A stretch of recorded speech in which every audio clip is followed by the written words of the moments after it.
Şərurlu İsfəndiyarın oğlu yenidən həbs olundu. 20 illik sirrin arxasında nə dayanır? Şərurlu İsfəndiyarın oğlu yenidən gündəmdədir. Unikal Azın xəbərinə görə, tikinti maqnatı İsfəndiyar Axundovun oğlu Şahin Axundovun yenidən həbs edildiyi bildirilir.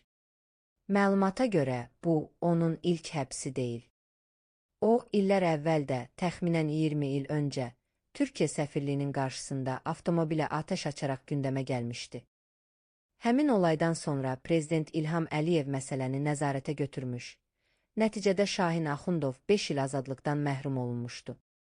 Amma deyilənə görə o cəzasını tam şəkildə çəkməyib, bəzi məlumatlara əsasən xüsusi münasibətlər sayəsində sərbəst həyatına davam edib.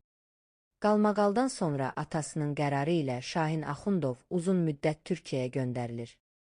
Lakin orada da adı müxtəlif qalmaqallarda hallanır. Yaxın günlərdə yayılan xəbərlərə görə o Bakıya qayıdıb və psixoloji durumunda ciddi problemlər yaranıb. Hətta bir müddət xəstəxanada müalicə aldığı da iddia olunur. Atası isə bu iddiaları rədd edərək, kim nə istəyir yazır deyə cavab verib. Maraqlı detal isə Zaminbank işi üzrə məhkəmə prosesində ortaya çıxıb.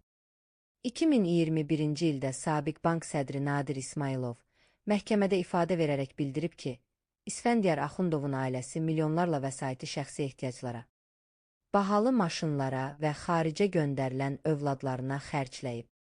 Digər bir oğlu Allahverdi Axundov isə 650 min manatlıq Lambardini maşını ilə gündəmə gəlmişdi. Atası əvvəlcə bu xəbəri təkzib etsə də, daha sonra nə olsun deyə etiraf etmişdi. Mənim vertolyotum da var. Kimə nə? Oğlum maşın sürüb də, şəhərdə vertolyot sürməyib ki.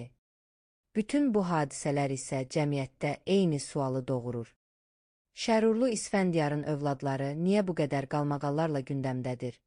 Və bu dəfə baş verənlər hansı nəticələrə gətirib çıxaracaq?